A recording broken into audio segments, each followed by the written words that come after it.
video that you're about to see was previously recorded and released on my other channel, Zeke's Garage. It was recorded about a year ago and was part of the content there when my channel was just kind of mixed up and had really no direction. But now I've split the two channels, and this content really needs to be over here. So if it seems out of context with what's going on and out of order, if you will, that's why. I figured I owed you an explanation. But this is still content that I want on this channel, and it's good, valuable content for this channel.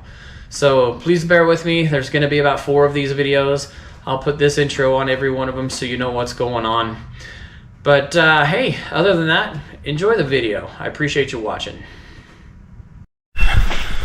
Well, hello and welcome back to Zeke's Garage.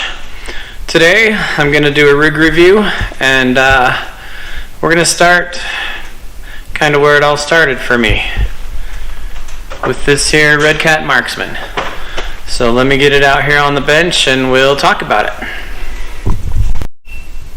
Okay, so right away I'm sure you're like, that's not a Redcat Marksman.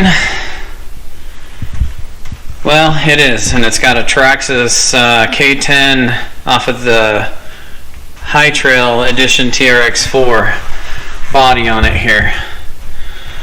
Okay, so that's why it looks like a Chevy truck, and I'm such a sucker for the old square bodies. I love them, so I needed me a beater body for this guy, and this is what I chose. And it's holding up great.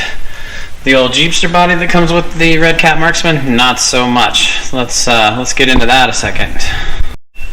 So here she is with the Jeepster body on her, and I love this Jeepster body.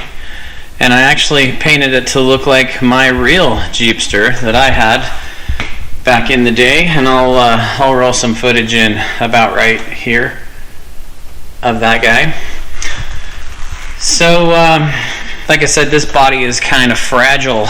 You can see right in here where I've epoxied it, where it's taken some rolls, and it's pushed that roll cage right through the body right there, and right over here on the other side.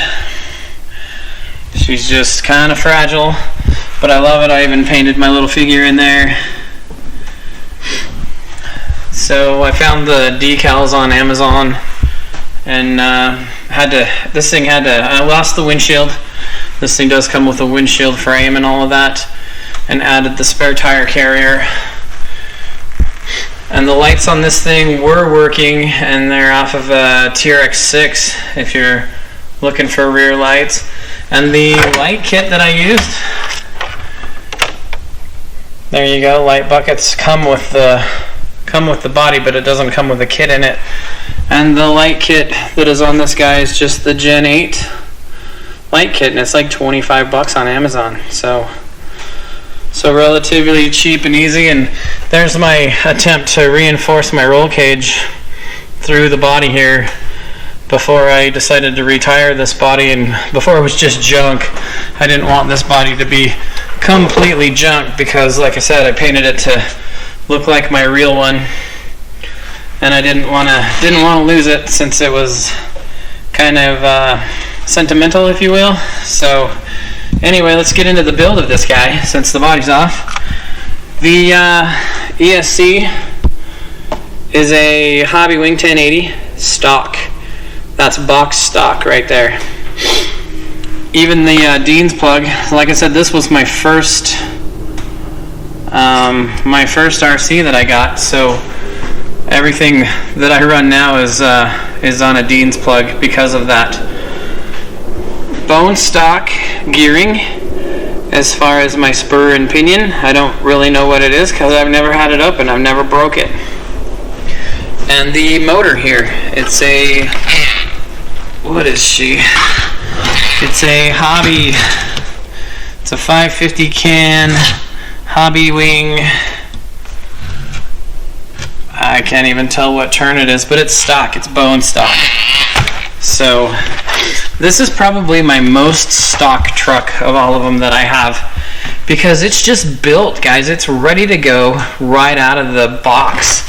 The only thing I've really done to it is a steer servo And you do have to change the steer servo in these. So it's a NSD-RC RS500B. She's a little dirty, but that's what I chose for a powered steer servo. And I'm powering, you know, my lights and stuff off of the power port. Shocks are cranked up. This thing does have some crazy torque steer. I really haven't dealt with that. It doesn't turn very well. I really haven't done any of the steering mods. This thing's box stock as far as the steering goes, and I've just dealt with it. I've learned to drive it that way. And my tires are like these are almost 6 inches tall. They're the Proline Super Swamper TSL SX in the red compound, whatever that is, the Predator I think it is. And single stage foams. This is one car that I need to see the squish that I get, the side squish. This is back when I was still not, I didn't even know about dual stage foams or anything when I got this. So it has single stage foam, so this is one you'll see me upgrade to dual stage or even some silicones. So I'm going to try a set of silicones and let you guys know what I think of them. On Amazon, just Amazon cheap wheels on this thing. I think the wheels were 50 or 60 bucks, and I spent some money on the Proline tires, and I love these tires. These tires hook up and they do the job really, really well. I'll run some running footage at the crawler park of this thing, because anything steep, this thing just laughs at it. Just goes anywhere I point it. I took the winch off the front bumper and chucked this bumper in as far as I could, and cut and tucked this bumper. This bumper's nowhere near as wide as it is from the factory, and you can see where I've cut and tucked it into the rear frame area there too, and pushed it all the way in.